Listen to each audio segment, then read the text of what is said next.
They want this A site. Relative's gonna find one, but it's Kohler with 3.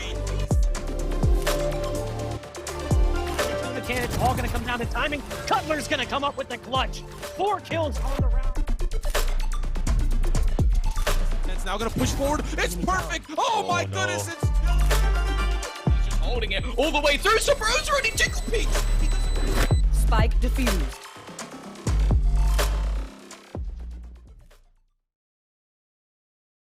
Boom! Literally sent out the tweet as our mics were going live. That's timing right there, folks. That's timing. Welcome to Press Forward to Defuse, your weekly source for Valorant esports news and discussion. We've got a very special guest this week. It's Maui Snake joining us. He came in, agreed to take Ryan's spot and talk about all things Valorant. And then, you know, you got myself and Sam as well. We're the old familiar faces. Maui, how are you doing today? I'm doing great. I'm in Los Angeles. You know, I'm chilling out here. I just want all these events to, come to LA, though. I just want to be able to walk, just walk to Culver or something. All those studios are there, and just sit down and watch some Valorant in person. That's what we need. That's the dream, the esports dream, right? Reykjavik. Move to LA and do events. You finally managed it, and there are no events. Congratulations, your timing is terrible. Just here for slightly better ping than Hawaii for gaming myself. That's the bright side of this. True. That explains why you're doing so well in Prem this season. For anyone who doesn't know, Maui Snake went 1-8 in ESEA Premier this season. Full on relegated. Serious auto relegation. That's Counter-Strike, though. We're not going to talk about it today. Sam, how are you feeling? You know what? Little up, little down. Up because, oh man, that was an exciting final. And we've got more exciting Valorant action this weekend. Little down because the voice is going with some really bad timing. But you know what? I got my tea. So I'm good to go. There you go. If it cuts out, we'll do a little VO. I'll dub you. Oh Lord. We'll see how it goes if you fully lose the voice box. We're going to talk about some of the news from last week, though. This is a segment we like to call Run It Back, where we talk about things that have happened. We got roster changes, a lot of roster changes. The first master cycle has ended, so it's a pretty natural time for some changes to be coming through. First big one, Shanks is out of NRG. People saw this coming for a while. I know there was a post on the Valorant comp subreddit that was like, NRG's no longer in his Twitter name. Is he getting cut? Turns out they were right. He did get cut. Apparently he's already signed somewhere else agreed. Now. Okay. What do we make of this, Sam? To be honest, this is something that we've been saying on the show for quite some time. He's been a little inconsistent and kind of not being where we expected him to be performance-wise. But that can very often come down to problems, maybe not problems, but like, I don't know, clashes within your team, right? Maybe just he wasn't bringing out the best in his team wasn't bringing out the best in him. It happens. So this is unsurprising at all. But like you said, it seems there's something on the horizon. He put out the old faithful contract being signed GIF, and I think that the comment was something like, that didn't take long or whatever. World record speed run, unsigned to signed. So we'll see where he winds up. I gotta say, I love the fact that Arthur the Aardvark has just found such a second life in signing memes. Shanks is an old CS guy. What do you think about him, Alex? He's what do you think about him in NRG? What do you make of it? I think he kind of lost his way after leaving Dignitas, or after just that separation from him and that team, but I hope that he's able to bounce back. And the thing is that what's nice about Shanks is that he's one of the players that has really valued his brand, and that basically if he doesn't make it as a competitive player, he's going to be fine. Actually, he's just going to be streaming. He's still pulling in great viewership, even on YouTube. I know he's banned from Twitch right now, and so that's why we can't have his voice on here, I'm sure. But at the same time, it's just the fact that he has done such a great job in actually capturing an audience, and now they're excited for Shank streams. I tune into Shank streams myself at time. I lurk in there, just like the dolphin laugh, still going 12 months running, however long he's been doing that. It's still a really entertaining broadcast every single time he boots up the stream. So I think he'll be just fine, even if this team doesn't reach the same heights that maybe he did at the beginning of Valorant. Well, we're assuming it's a team. What if it's like a content creator gig, like what Ten's kind of slid into? What do you think about that? Does that sound plausible? I don't know. Could be. I'd be surprised if he would have tweeted like the signing gif and like people are responding to it, or his like his brother responded to it with like, no one's gonna guess who this is. If it turns out that he's like TSM's new streamer, Come on. Yeah, come on. It's gonna be It'll be like the alliance level bait, you know? yeah. Those This were is good. definitely NBK's silhouette. Oh wait, we signed XMS. Screw you. bait. Yeah. Still haven't forgiven Mitch for that one. The bait here would just be he got a job that's just not in Valorant. That's the got a I contract am for a another project job. New manager chef at for McDonald's. TV. Yeah. Exactly. That would be next level. Yeah, I've taken a college application and I'm going to be attending this university. Could happen. Hopping across the pond, we got Nisao taking a break from competitive Valorant. This is an interesting one. This is a really interesting one. I'm going to try and summarize context. There's a little bit of controversy around Nisao. He comes from Battalion by way of Counter-Strike, by way of Apex. He's been banned in multiple games in the past for cheating. He's had suspicion of cheating in other games. He's been playing Valorant, and a lot of people were a little sus of him, but Riot cleared him repeatedly, and now he's apparently taking a break from competitive Valorant. Some people are a little skeptical of the timing, considering it's a month before Valorant could be back on LAN. I don't know. What do we make of this one, Sam? I know you have some thoughts about it.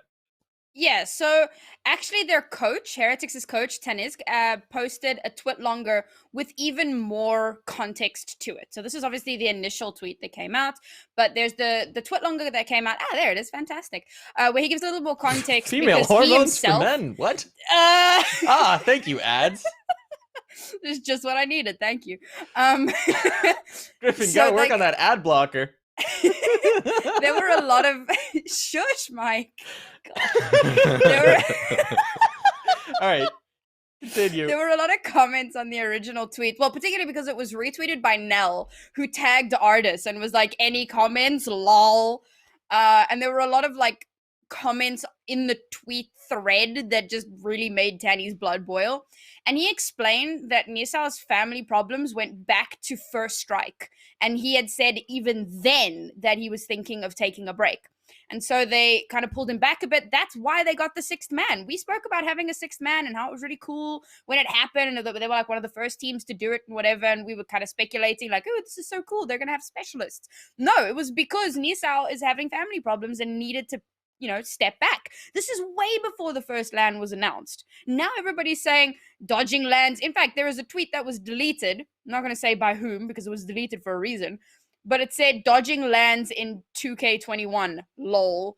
And this is from a pro player. I put that in inverted commas because, well, he doesn't have a fantastic rep in the scene right now. But it's from actually a player in the scene who thinks he's funny. You're gonna bait and this it's much, not you gotta funny. say who it is. Yeah. You Nah, gonna it's bait not who it happening. is this much, you gotta say it. Can't take us this far. Fine, it's David P. There we go. Yeah, Toxic man which himself. explains everything. Like everybody's just like, okay, I get it now. Like everybody's on this dude's case, and you know what? History or not, don't do that. It's like Defran coming in with that tweet about it's not- e-girls are dangerous. I'm Like, cutting you off there. Let's not get into that. Let's not bring it back to I'm that. just saying that there is a point where you don't step over the line like that, pulling this out and saying, oh, he's just dodging LAN, lol, when for all we know is his mother's dying. I mean, I don't know the context, but like, keep your mouth shut. You don't know, so shut up. Anyway. Fair. Maui? Yeah, I gotta agree. I mean, I know that there's a lot of controversy surrounding this guy, and I'm not really too familiar with just how good he was as a player or what really made people so sketched out by him necessarily. But when there's so many different aspects to this and view, I mean, just like Samantha's saying, the fact that this is a family issue. I mean, like, the way I relate this is to Apex in Vitality. A lot of people are like going these like 200 IQ speculations on, is he out because of a team reason or is it a family reason? And I think sometimes you just kind of have to take it as it is, with the fact that we're giving this information that he's it's a family thing. And when family's involved, I feel like you just don't go that deep on someone. You don't like stick the knife in and twist it at that point. It's there could be some bad, maybe something sketchy happened like behind the scenes, but for what we know, this is a pretty legitimate reason to bow out. Yeah, yeah. I mean, I agree in that you have to just give people the benefit of the doubt, especially when it sounds like it was in the works for a long time, and it's unclear whether it's going to be a retirement or whether there will be a return to play or what's going to go on there. We'll have to take it as it is. If he eventually comes back, then we think about things. It's just when somebody's had multiple instances against them, you sort of start to lose that benefit of the doubt There is a some little context. bit. And when somebody's never really like here's a thing that obviously doesn't count in this online era where everything is online, but coming from CS, if somebody avoids opportunities to compete on LAN and never plays to the same level on LAN and they were suspicious online, there's always that little thought in the back of your head like, That's true. That is true. Something's weird here. So we'll give him the benefit of the doubt. We'll see if he eventually comes back, and at that point, add it as a different data point to think about the issue. Other big change in EU, Ficu and Machina out of Vitality. I always wanted to add an extra W to that guy's name. I always want to call him Ficu. I don't know why. It's just ingrained in my brain. They're out of Vitality. Vitality kind of stunk. They had this whole roster that was rumored, and then they signed them, and then they weren't very good. So changes expected. Any surprises here? I didn't see them qualifying for really much of anything when I took a glance at them. So that, I mean, I can't see an organization that's esteemed, at least in the CS world, as Vitality being okay with not making it to challengers events, not making it to masters events. They're probably sinking some like legitimate dough into this. If I were their GMs, I'd just be like, all right, let's just keep on cranking in some new players, just churn them out. It's fine with me. Yeah, we see this with a lot of teams where they start to hit a bit of a, well, I say decline. Vitality never had an upswing, so they can't really have been on a decline. Yeah, it's and there was quite a bit of promise, particularly in a player like Feku, because at the time that he was signed, I remember hearing like there were quite a few teams that were trialing him, that were interested in him, and clearly it just didn't work out. And I mean, I can't speak to which players should have, shouldn't have. At the end of the day, they cut 2 players, which is almost 50% of their roster, and they're going to get 2 new players, and hopefully this time it's going to be better. The only thing that's weird to me about it is that Feku was the first player they signed. Or wait, was he, or was that Fragon was their coach, and then Feku was the first player they signed, I think, or at least he was rumored to be linked to them. So it's a little odd that he's the first guy they're swapping out when they were like, this is who we're going to build our roster around. They're like, you know what? Actually, he stinks. Get him out of there. Build it around someone else. I don't know. It's just a little bit odd. But it is what it is. Here was a fun thing from last weekend, or last week. It actually happened like yesterday, day before yesterday. S1mple played some Valorant. S1mple, one of the best Counter-Strike players to ever touch the game. In the constant debate, is he number 1 or is he number 2 in the Counter-Strike world? He's an absolute FPS god. And watching him react to some of the crazy stuff that's in Valorant was very entertaining. I had a good time. Do we have clips? Oh, we have clips. Yes. Play the clip. Play the clip. I didn't see it, right? And it must be so disorienting. So coming from Counter-Strike, where you don't have a lot of this stuff, or it's in a different context. No. Please, no. What is this? What is this? What the fuck? Oh, God. What was this move? I didn't see it, right? I want to know how. I love that clip so much. That is guy. S1mple just went through the stages of grief before our eyes. I mean, there was shock, there was denial, there was guilt. He was bargaining at one point, even like, no, please no. Then there was depression, and then at the very end of it, he's just like accepted it all, and he's like, all right, okay, yeah, that's just what happens, I guess. Go again, Riku. Yeah, exactly. Actually, you've just described like every time I play a competitive game, to be honest. The stages of grief, all 7 stages, every time. Pretty much. Oh, we got the next clip. Clip number 2. Susan This talking is about so the good. operator. S1mple legend with the op in CS. Correct. Short. Oh man, this operator, fucking shit weapon.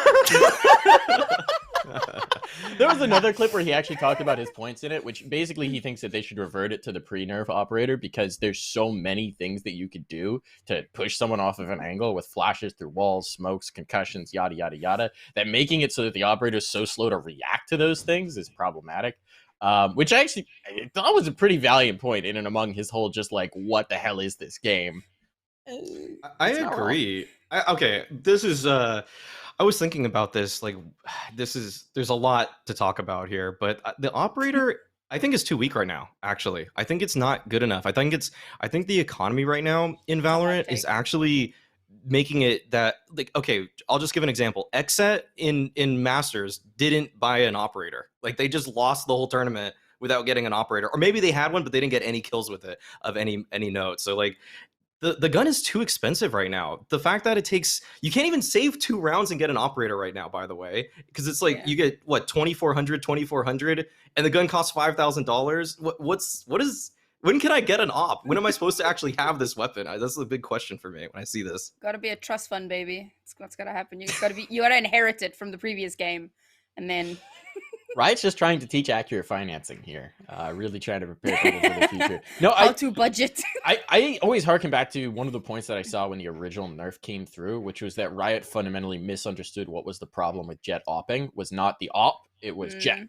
Jet. And Jet is still dominant in the meta, and even more so. I mean, we'll talk about CNET a little bit later, but that guy's crazy on the Jet. We're seeing her have so much impact. She's the one agent that, like, players are talking about. You can't not have her in a comp at this point. And it's not the operator, it's the knives, it's the guns, it's whatever she has in her hands. So I do think that Riot potentially missed the ball on what was the actual issue there, and maybe needs to tweak that balance a little more, bring the op back in, maybe take Jet a little bit back. It's a tough thing to discuss. We'll go ahead and move on for the time being from S1mple. Talking about T1 picking up Ans. Let's talk about that one. That was a big pickup. That was a surprising pickup. I don't honestly know that much about him. He's apparently a god in Overwatch. Played on the San Francisco Shock, which is a team that kept winning things. He's on T1 now. They've got a 6-man roster. What do we make of this? David Dennis strikes again. Well, he was known as, I mean, I think his Twitter handle is ANS Sniper. Yeah. Like, Snipey boy, that's where it's at. And like you said, coming from the San Francisco Shock, they won the last Overwatch League. A lot of their players did exceptionally well in the World Cup as well for Team USA. So these are, like, coming from that legacy, you already have an idea in your head of, like, this is going to be a phenomenal player. And I think that's pretty exciting. I think it's really cool to have brought him onto the team for T1. I mean, they already have another Overwatch player in Spider, or previously known as Saya player. So I don't know, maybe this becomes phase 2.0. We've seen how potent a full, or almost full Overwatch team can be, getting all the way to the grand final. Weren't able to clinch it, but there is still potential for Overwatch players. So I'm pretty excited to see what he's going to bring to the table, particularly in tandem with Spider, and see if they can make some magic for T1, because T1 has been lackluster for a while. They need some potency right now. Now, here's my question, and I'll address this to you, Maui, is do we think this is actually a 6-man edition, or do we think it's going to be like a lot of 6-man rosters that we've seen where it's get used to Valorant and then we're cutting someone for you edition? Oof. Yeah, I think that's totally possible, because I mean, you think of the agent pool that would make sense for a player like him, and you kind of think, I guess he could pull out the operator on a couple other agents, but just looking at the fact that he has like Widowmaker, or he's like attached his brand to Widowmaker, he probably wants to be using that operator, and we're seeing him a lot in this welcome video. But Skadoodle, I mean, he was supposed to be that guy for this roster, and if this guy's just better, if he's more cracked, why am I still sticking with Skadoodle? I think T1's already shown that they don't really have any allegiance towards the players on their team. I mean, they pretty much every single person from the original announcement is gone now. So I at this point, Brax is gone, AZK, Crashies, and Food. I mean, Skadoodle, is he the next player out the door for this guy? He's the last dinosaur. You know that t-shirt you see every once in a while where it's just a sad T-Rex, all my friends are dead? It's just all my friends are cut. No? He's the last dinosaur from the original roster.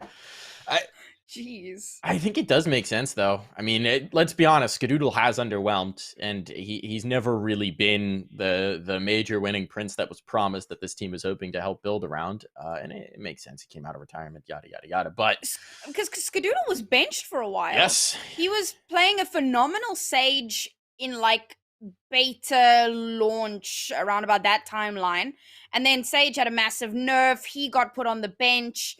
Then suddenly he made the comeback and he was playing Jet. He, Like you said, just for wasn't playing it clarification, quite- I'm pretty sure he said he wanted to step down himself so he can expand his agent pool. Okay. Whether that was like coinciding with a bench or not, I just want to put that out there. That it wasn't Okay. like a clear like we're sitting Scoodoodle. Based on what I know in the background, I think that was the time before Crashies and Food left the team, and it was basically a sort of dispute of which way they wanted to take the team going, where there was a clear split going on in it. And then, Skadoodle stepped back to develop his agent pool because he could really only play the one agent at the time, wanted to work on that. They was that when EU came in? He was the one who came in, right? Yeah, Right. EU was substituting in Yeah. for Pop Flash. I remember that. And then they ran a couple things like that, and then they wanted to bring Ska back, and Crashies and Food went their separate ways, and that was when that whole sort of, I want to say it was a struggle, but it was sort of just like we have fundamental disagreements. T1 had to pick which side they were going to go with.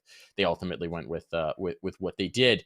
Yeah, I don't know. It's going to be interesting.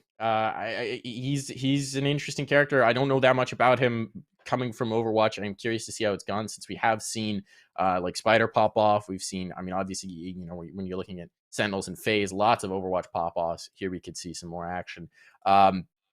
Couple comments about one big move that happened for TSM female, which we'll get into more when we're down talking about game changers in a little bit. But Lunar Cats, 2 days after getting picked up by them, gets dropped by them in a mutual agreement to part ways, apparently stemming from a 2019 Snapchat video where she ranted about fast food workers and used racially insensitive language, was her explanation. I believe it was. No slurs were actually said, but we don't know what's in the video. So apparently someone was holding that over her head for a while, and she got dropped, and Ari's in instead. What do we make of the whole situation, Sam? My question is, who sees a video, instantly thinks, I'm gonna download this later for blackmail? Because the video, it's not something that this person found 2 weeks ago by accident. This video was deleted almost immediately by Luna Cats, and she apologized back then for it because she realized how terrible it was. So this person, what kind of a malicious brain do you have to be like, aha, potential blackmail, Gib? And like 2 minutes after she gets announced, you're like, all right, cool, I'm going to your org. Like, how badly do you gotta hate someone? That being said, one door closes, a window opens. The window has opened for Arianarchist, who I have been plugging since the FTW tournament last year. This chick is insane, and I'm so excited to see her playing for TSM. Obviously, she was just kind of the stand-in, but after they performed really well in the open qualifiers last weekend, they've asked her to come in as an official trial for the team. So, big excitement. Now, yeah, I think that this is just the moral of the story is whether you agree with the specific benching here or not. If you want to be a player, if you want to be a personality in the scene, I know Vanity has that classic tweet of thinking before you tweet decreases the quality. Think, please, before you post anything that could even be remotely controversial. Don't be a jerk on the internet. Even if you're mad, even if you're grumpy, even if your fan base likes your angry rants, which is apparently what she was leaning into at the time. Think before you post something. It will come back to bite you. The internet never forgets these kind of things, even if you think it's a nothing. Now, the one thing that I think is cause for controversy here is, would TSM have treated this the same if it was a player on a different team? Is because I get it from their perspective. They just picked up this roster, like they just picked them up, this thing surfaced, and they're like, you know what? Don't want to deal with this at all. Get rid of her. Bring someone else in. We'll figure it out. It's such a new team. But if it was a different pickup, do we think it would have been treated the same? If this were Wardell, I think he's still on the team. I think it's more of a disciplinary slap on the wrist as opposed to just completely cut. But I mean, and that's because excluding recent results, a pretty nice pedigree. They've got a nice like cabinet of early Valorant trophies, so probably not. But at the same time, like, just going back to the point of just think before you tweet a little bit. I feel like everybody on the internet is very anti-PC culture, but if you just want a job in this space, and this is just advice, and it's maybe needless advice, but for any listeners out there, just honestly, like, just read what is politically correct, and you don't have to agree with it, but just don't express your opinion against it. Like, it's that simple. Like, I do it every day, you know. Like, I just won't say something if it's controversial, and it just keeps, you know, you just keep moving up in the space. If you like, you could say it behind closed doors, but don't even say it on Snapchat. Don't say it where it's somewhere recorded. Don't even say it if there's a possibility of a recording. Like, Right. it's that simple. Here's our new title. Maui says, "Be racist in private."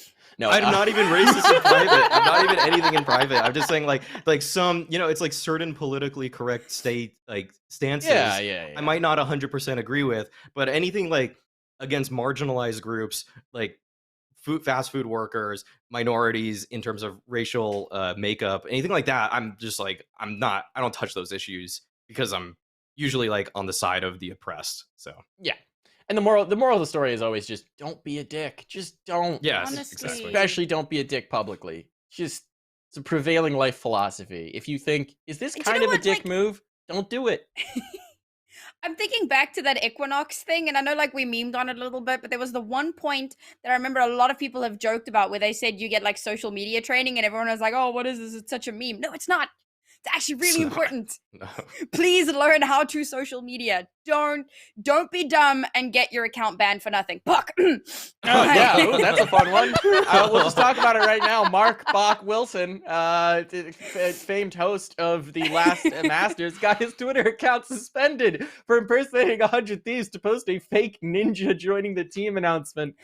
Just Oh, a round of brilliant. applause for Yeah. Bach. Golf I mean, clap. this is what Samantha was saying though, that one door closes, another window opens. Darth, this is your opportunity. You're gonna be on that next master's desk. Hell yeah. Taking Mark's There it spot. is. Let me just get his Yeah. beard. I'm going to shave Bach his is beard. now a liability. Just glue it to my face. The mustache was what completed it. It was also. beautiful. I am Terrifying. so Okay. happy that because of the Mustache Masters, he literally can't trim any of the hair on his head for a calendar year. Just, Oh I'm my wearing a God, Mustache okay. Master shirt right now. Shout out to the Sweet. Mustache Masters for preventing Yeah. Mark from grooming.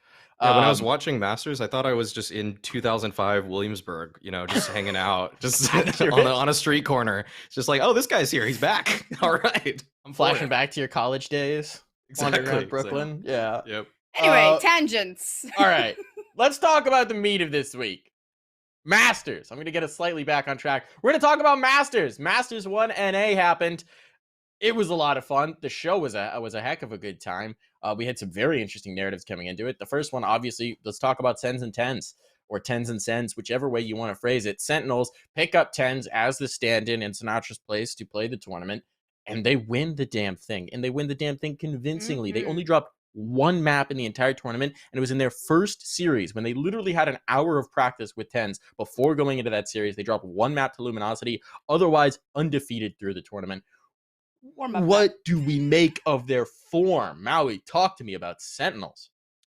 They're just the best and most exciting team in North America, hands down. I mean, the fact that they were able to incorporate a talent like Tens, I mean, that's one of those things that's a little bit, I wouldn't say it's easier said than done, but it's just that it's so ridiculous how kind of consistent their form looked and how bad they made teams look, even with a stand-in. And I mean, Tens of all players, he would be the guy that you want to stand in. But I mean, Cloud9, they couldn't make it work, and they had some solid pieces around Tens. But Sentinels, they're a team they're so good at thinking on the fly. They're so good at just working around any different situation. It always feels like they're also the team that they have all these questions for the opposing team, and they force everybody to play to their will. But when FaZe tried playing that aggressive style to them, it was Sentinels who was able to actually counter that type of stuff too. So it's not only that they're the ones on the aggressive all the time, that they're the aggressors, it's that they're the team that actually knows how to respond to everything as well. And it's just such a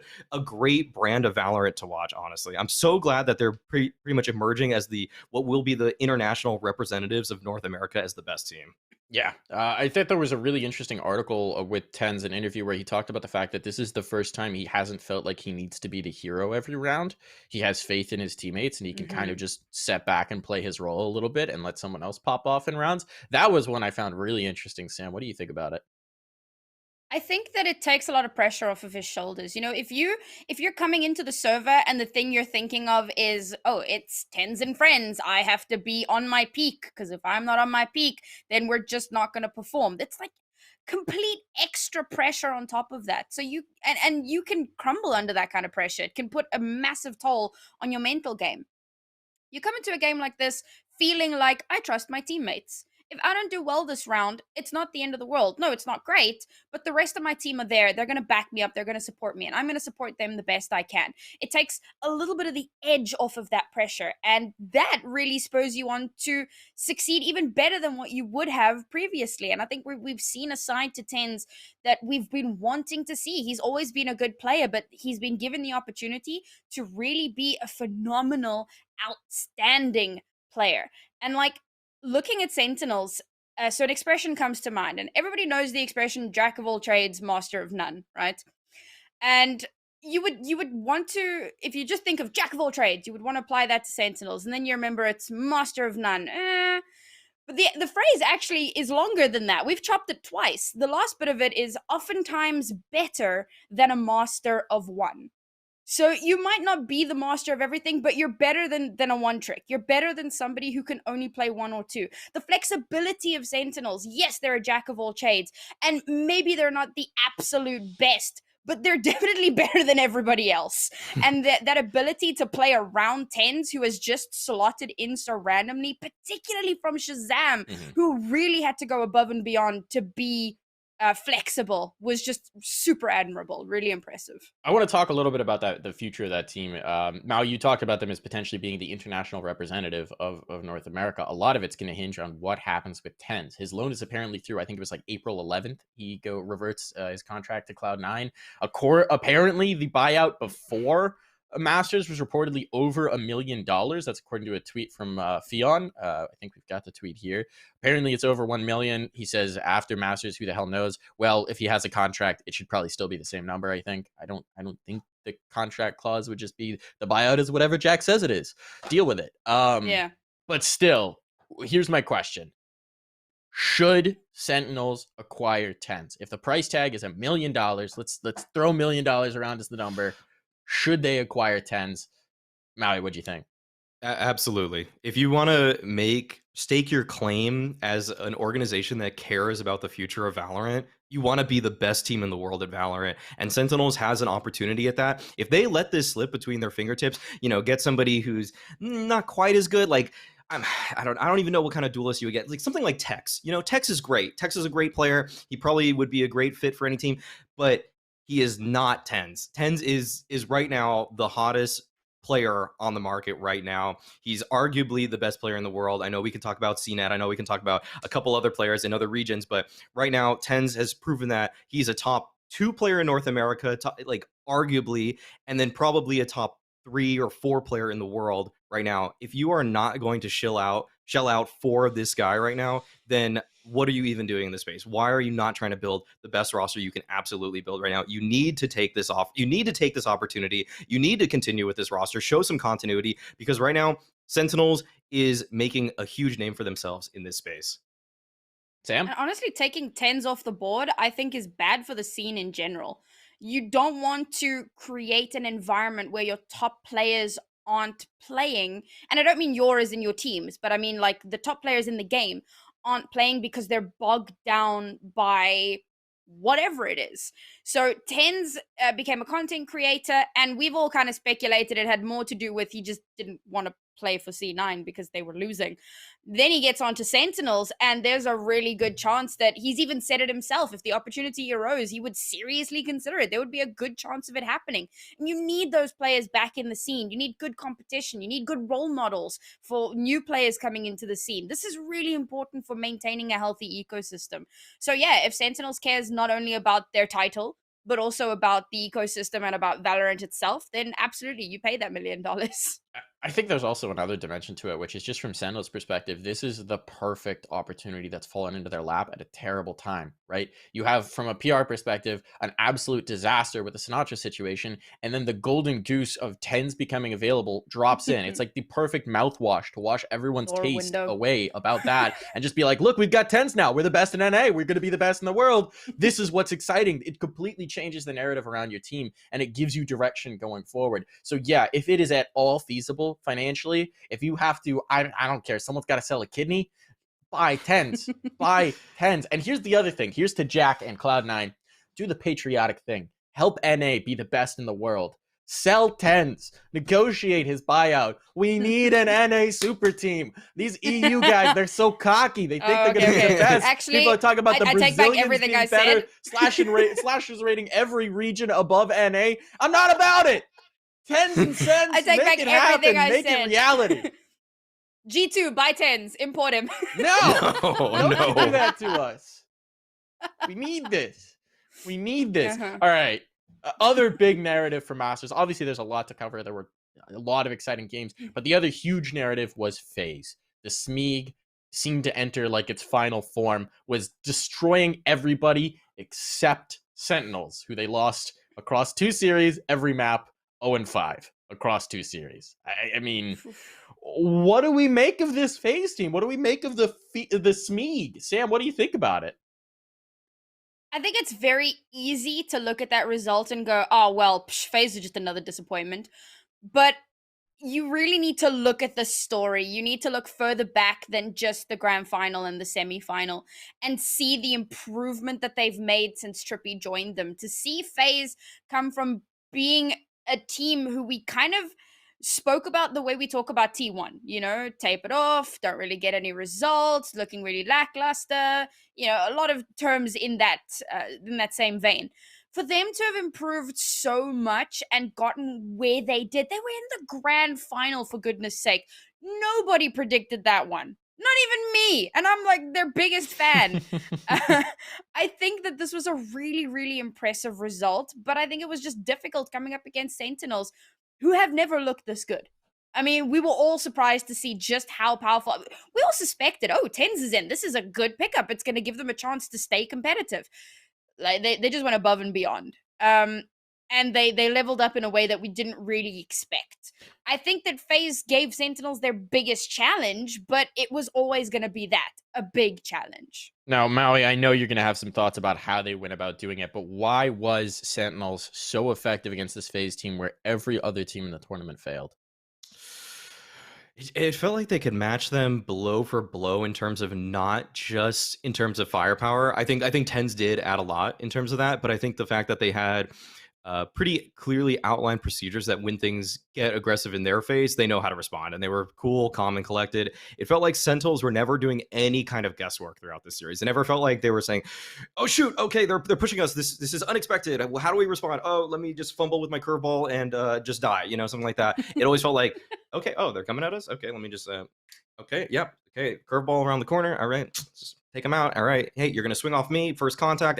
Everything just felt really well outlined. Sentinels they always feel like they are in control of the situation, even if they're the ones that are on the back foot. It always feels like they know how to they're disciplined. The fact is that also Sentinels was a team that was willing to get in the face of FaZe. They have like Tens was pushing off of short on Ascent just by himself, just taking duels, and it's like I feel like FaZe are like, wait a second. That's our job. What are you doing? Why are you pushing into us right now? Like they were everyone was confused. So FaZe were being finally sometimes pushed back, which was a cool sight to see, because I was curious, are they going to be able to adapt to that type of aggression that Sentinels sometimes throw out in little waves here or there, even individuals just poking and prodding here? And the answer was no. FaZe didn't really have a response to it. When they couldn't play their tempo, when they couldn't be in control of the map, it felt like Sentinels just put a stranglehold on everything. Now, one of the things that's really interesting that this opens up as a possibility, I think, is that FaZe, as much as they were playing a very off-meta style that caught everybody off guard, they had one distinct style, as you said. And when they were pushed off of that, they didn't, there wasn't the same confidence, there wasn't the same comfort. So my question is, now that you've got 5 maps on tape of how to beat this FaZe style, right? Like Sentinels just rolled out the playbook. Here's exactly what we did. I mean, in that grand finals, I think it was like Ascent was very close, but nothing else was. And so it's like once they got figured out hard. So every other team that's competitive is going to be looking at this film. It's going to be watching those games and going, okay, that's how we play against this. FaZe is going to have to adapt. They're going to change. Do we think they're going to be able to? Do we think, like, how many more depths of complexity do we think there is to the smeeging?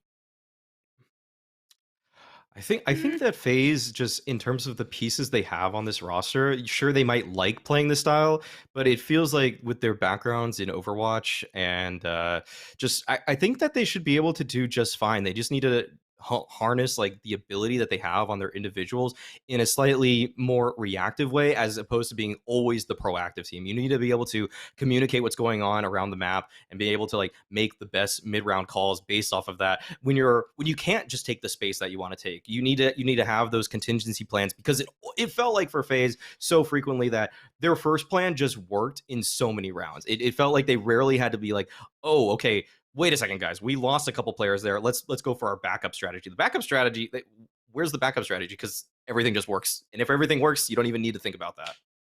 Sam, what do you think of it? I think just seeing a couple tapes isn't enough. Like, you can know what to do in theory. I am a perfect example of this. Theoretically, I know how to play Valorant. That does not mean that my ass can hit my shots and that I can actually do what it is I'm aware that I should be doing, because in the moment my brain just spazzes.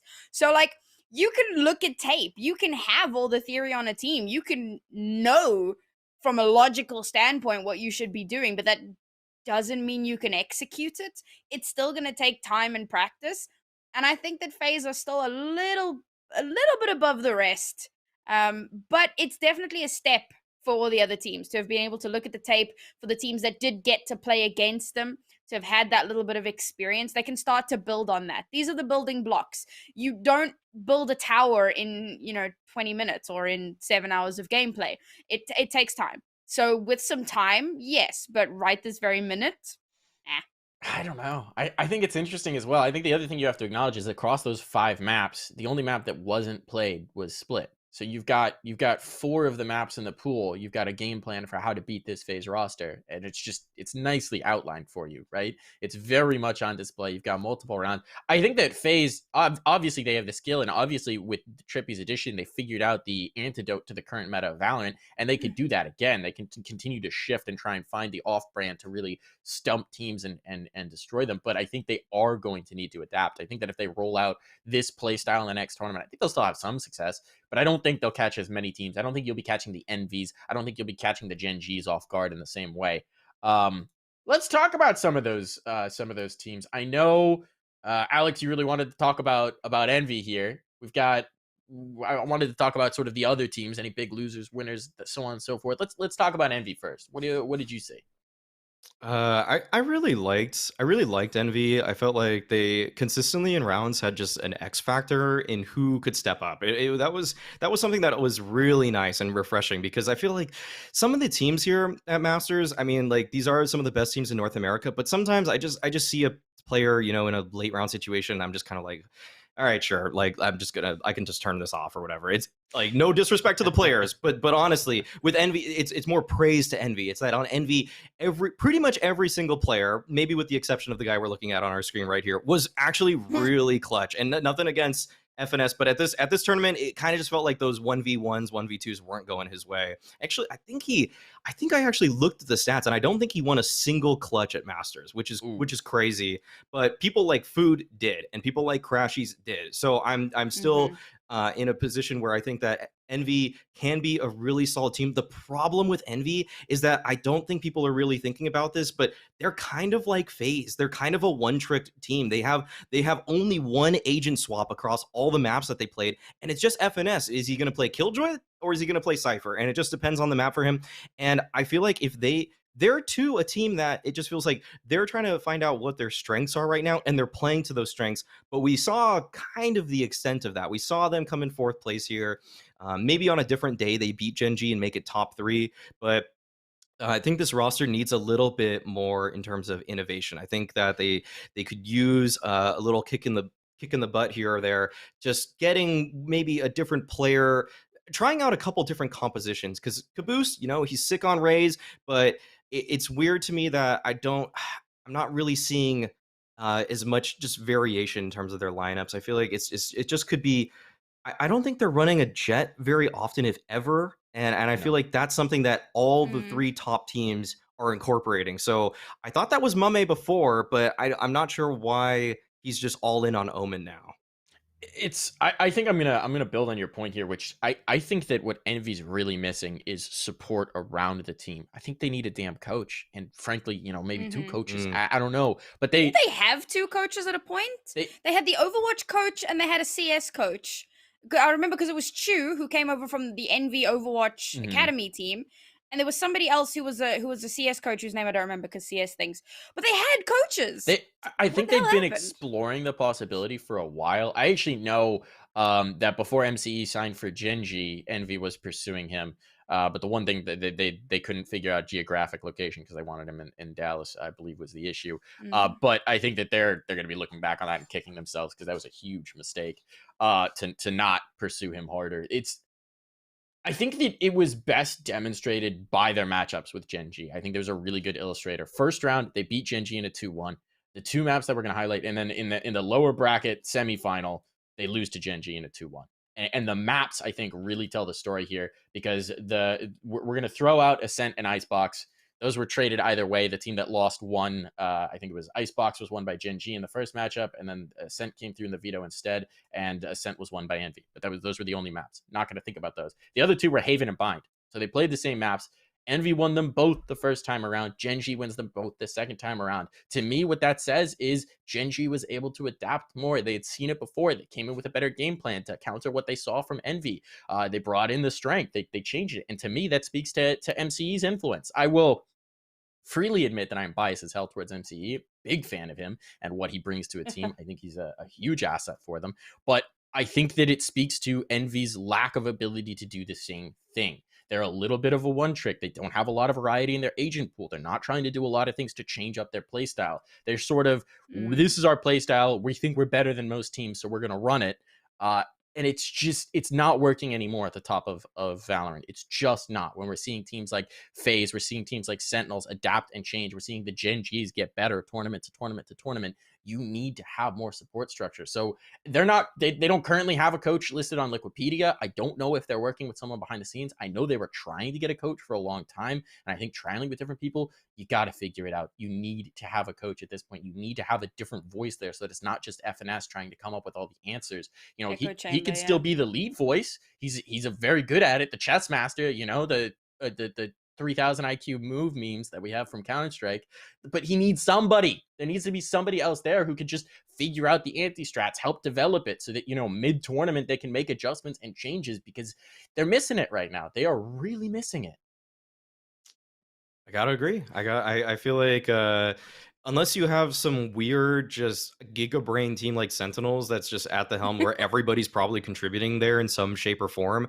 Envy, I look at that roster and I don't really see the most creative players. I see players that are really high skill, that are really composed in those tough positions, but I don't see players like when I think of Food, I kind of just think really strong, aggressive duelists. When I see Mame, he's kind of just getting back on his feet in the FPS space, and he's good. I praise all these players. Like, don't get me wrong, but I just don't see them being players that are going to bring new, crazy new ideas to the table.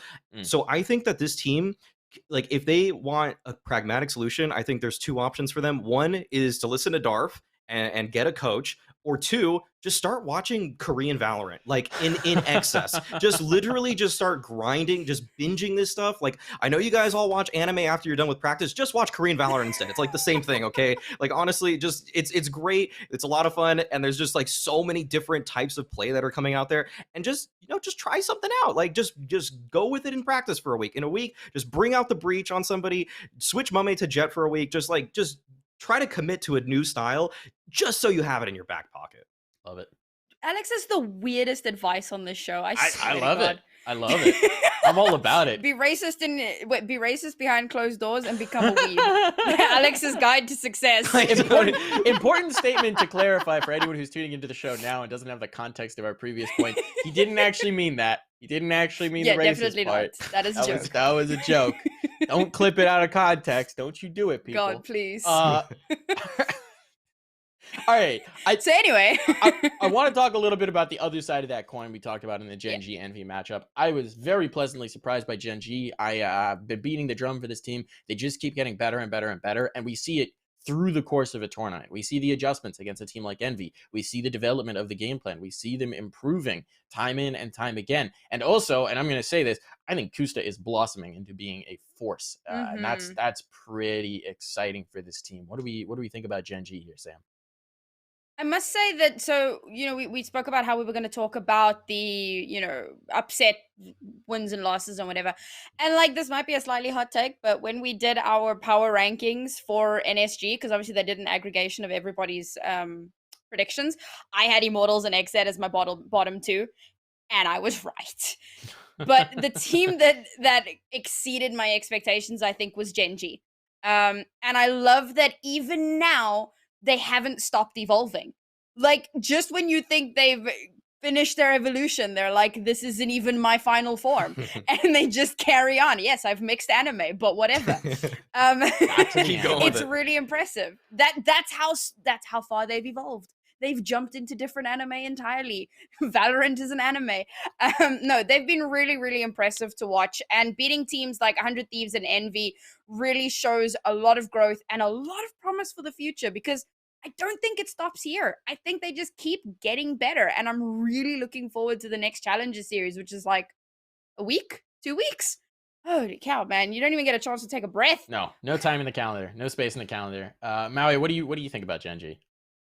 I really think Gen G's great, and I don't like to just like raise one player up by like dissing another, but Kusa is the rich man's Cutler right now. He is the wealthy man's Cutler. He's just like on the flank, doesn't really have a great job half the time, but anytime people try to flank Gen G, Kusta just nails him. He's so consistent back there, and it basically just feels like every time I'm watching a kill feed for a game, it's kind of like the action is never centered around Kusta, but then I'll just see Kusta gets one kill, and I look at his position on the radar, and it's like, oh, he just stopped a push like by himself. It's just like, good for Kusta. Like, that's why I just need demos in Valorant so badly. Yes. I need that. I'm just like itching. Come on, give me the demos, because honestly, I need to see what he's doing. I need to know what's making him so different. I need to know why he's succeeding in a role that so many other people are having very little impact with. And I like that you brought up that Kusta's blossoming, because I think that he being a very strong individual player is why Gen G were able to make this lower bracket run. I think that they're doing a lot of great stuff though with that roster.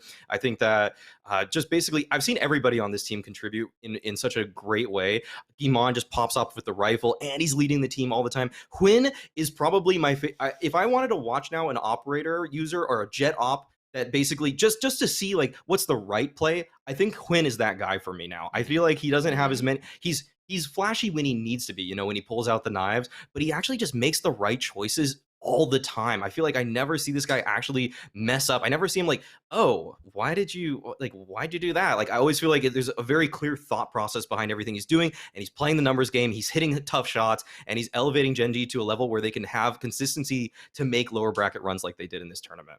All right, we are, per usual, way over our time allotment here, and we still need to cover like the rest of the world. So we're going to blow through EU real quick. Ascend win it. No one saw that coming. I mean, what the hell? What? CNET is nuts. They beat Heretics, they beat FPX, they beat NIP. They had, I put this in the notes, I think they had the hardest possible bracket run you could draw up with the teams in this tournament. So do we think that this catapults Ascend to the top of EU? Do we think they just had a hell of a good week? Like, what do we think's going on? What do we make of EU at this point? What do we make of Ascend, Sam?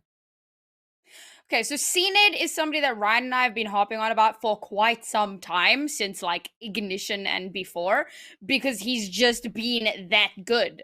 He's been phenomenal, and he's been severely underrated, criminally underrated. So I'm really glad to see he's on a team that's doing well, and that gives him the opportunity to do well. There is rumor around the mill that he is potentially the best jet in the world. Do I weigh in on that? No, of course not, because people are going to yell at me. But it's being said behind closed doors. And I think it's a really exciting observation to make for EU, because this is the second time. In First Strike, it was Team Heretics that beat everybody to come out on top. Now it's Ascend beating everybody to come out on top. We are like rotating top teams. The top team is never set in stone. So do I think this makes them the top team? For now, but who knows what's going to happen next week. EU is such an exciting region to be watching right now. It's very open. Maui, any quick thoughts before we're gonna pop onto the rest of the world? I just gotta see more of it. I gotta see Ascend do it again. It felt like they came out of nowhere in this run for me. But like you said, it was a tough run, so gotta give them mad props. And that grand finals, I didn't see everything from the EU side, but I saw that last map, and that was really insane. really sweet, really sick stuff over there. More It's high broadcasts, quality of play. please. Yes. It's awesome. But we're gonna jump on from EU because again we spent way too much time talking about NA as we are wont to do. Other regions, I'm just gonna cover this in brief. Vision Strikers won Korea. They are, I think, the team that I'm most intrigued to see compete internationally because people have been talking. I mean, you said the Korean meta is anime. We just want to watch Korean teams play. Like I'm with it. I want to see them play against the rest of the world now. And it's so funny because in CS they were such an afterthought, but here in Valorant they're so intriguing and there's so much investment coming in from Riot. In Brazil, Vikings win, double duelist meta, everyone's running it. It's crazy. Gambit win in the CIS region. Man, they're having a good 2021. They just won Katowice over in CS. Now they win the first Masters in Valorant. They're doing great as an org. Japan, a team called Crazy Raccoon win. That's my favorite team name. Southeast Asia, we have X10 win. Turkey, Footballist win. I think that was pretty expected. Latin America South, the Australs win. And in North, LDM win. So pick one team. Who do you think is going to be most interesting from these regions I just blew through when we get to international competition, Sam? Oh God. Just say a name. Probably Vision Strikers, honestly. That makes sense to me. Maui, what do you think? I'm gonna go Gambit just because they're on a roll in CS. CIS money, it goes a long way. You can feed these kids for days and days with just the minimal VC money. It's true, and there are some cracked out aimers in the region. Like, I mean, the number of crazy names that we have emerging from the region in CS, there's not going to be enough spots for all of them, so they're going to be coming over to Valorant as well. Like, it's going to be nuts. It's going to be nuts. All right. Our last topic before we wrap up the show, Game Changers is this weekend. Our very own Sam is going to be casting it. Very exciting. Last week I said that should happen. Now it actually has been confirmed. Congratulations, Sam. Okay. There are 8 I haven't even put qualified that on teams. Twitter yet. Thanks, Mike. You suck. Sorry, what? I haven't even put that on Twitter yet, but anyway, carry on. I've announced it. I'm sorry. Leaks. Big leaks. Actual She's leaks, casting it. Anyway. Yay! All right, big leaks. All right, move on, qualified move on. teams. You can clip this and have that be your announcement. Qualified teams. We got Cloud9 White, TSM, CLG Red, Dignitas, the usual suspects. Moon Raccoon's black. I have a Moon Raccoon shirt. I can wear it again. Owa Owa. Man, I love Fwogs, which stands for MILF, if you hadn't figured that one out. When I realized that while writing it out earlier, I laughed a lot. Watch this. These 8 teams. I have one big question for you, which is last time we saw a female team tournament with the FTW tournament, Cloud9 White destroyed everyone. And it was pretty much C9 White. They were Team Magical at that point. Everybody else. Mm-hmm. Do we think it's going to be the same case, or do we think we're going to have a little bit more of an interesting tournament here, Sam? I don't think C9 White have any viable competition. And let me say that part of the reason is because we've already seen what they can do in the form of the FTW tournament. They dominated, right? It wasn't even close. It was fairly close, but it wasn't even close. And then on top of that, they got signed right after that event to C9, which is a pretty massive organization. They've had the support structure of a coach for quite a few months now. They've been playing together as a solid unit for quite a few months now. They have practice. I'm pretty sure they live in a team house, so they have that support structure as well. The financial burden is lifted off of their shoulders. Like, they've got every single tool available and have had that for months now. These ladies are going to be on absolute fire. They already smacked TSM out. It was a 2-0. I mean, and that was potentially one of their biggest competition coming into this tournament. There is still time for wild, crazy things to happen. I mean, that's what happens in these regions. We've seen it so often in the NA Masters and the EU Masters. Teams come out of nowhere. Teams we've never heard of. Players we've never heard of. They do magical things, no pun intended. But I don't think that realistically there is a female team right now that measures up to C9. I will clarify one thing. I don't think they're in a team house. Not 100% sure that. I just don't think they are. Okay. I don't know. What do we make of it? Maui, have you gotten to see any of these teams? Yeah, I mean, I've seen C9 White, and I think the just from the Ignition event from way back. I've seen some of these players as well, and also some of them played on the women's Counter-Strike teams when those were happening. Dignitas female has a pretty established lineup in terms of results there. CLG Red as well, and then I really think that this is one of those tournaments where I'm just going to hold Mel to the standard that I think she holds herself to. The fact that I think that she wants to be competing at a tier 1 level regardless of gender, and so if she doesn't just take this handily, I think she's going to be very disappointed, and I would be a little bit disappointed in her too. I feel like they've been putting in so much work. They've actually been practicing against just teams of, doesn't matter, co-ed teams, doesn't any teams. So if they don't, and they have had so much time to get comfortable as a roster at this point, even with the substitution in of Katie, I think that this should be a pretty simple C9 victory. And if it's not, they're going to be upset. Yeah. I would be too. Mm-hmm. I think I'd agree with that. Katie at this point is signed to the roster, by the way, so she's completely official. They've been stomping. She pops heads. Big Katie fan here.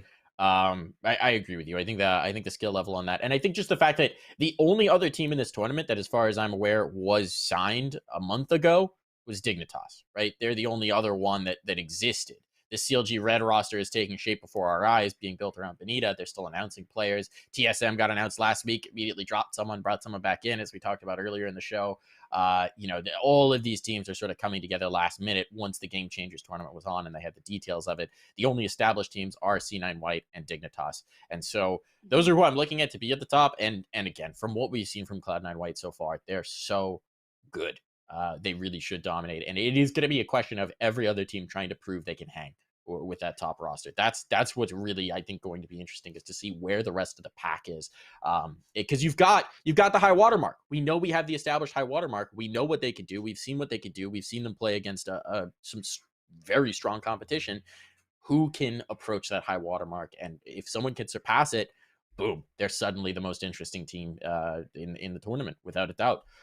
That is, I think, going to wrap up our show. Don't want to keep you guys too long. We are well over our hour mark at this point, I think. Huge shout outs to Maui for coming on. I hit him up yesterday and he came on to do the guest spot. Very much appreciated. If you don't follow this man, you should. You can find his @ right below his face. It's @ Maui Snake. Follow him on YouTube as well. Mostly CS content at this point, but if Valorant ever gets a demo viewer, watch out. It's going to get interesting. Big brain content. Definitely follow him. Great fast food tier lists as well. Great content in general. Definitely give him a follow. If you enjoyed this show, come back every Wednesday at 1 p.m. Eastern Standard Time. Follow our faces. You can find our ats down below them. Follow the channel as well. Before we go, Mao, you got any shout outs you want to do? Just thanks for having me. Hope to work with you again more, Mike. It's a lot of fun every time. Make sure you tune into Game Changers this weekend to see our very own Sam casting. Very exciting. The game should be fun. It'll be really interesting to see how it goes. Sam, any thoughts before we dip? Yep, super excited. Games start tomorrow. I'll be live on deck from tomorrow. I'm just leaning into the leak now, but I'm really excited, guys. So please do come check it out, and we'll see you guys in the next episode. See you next episode. Bye, everybody.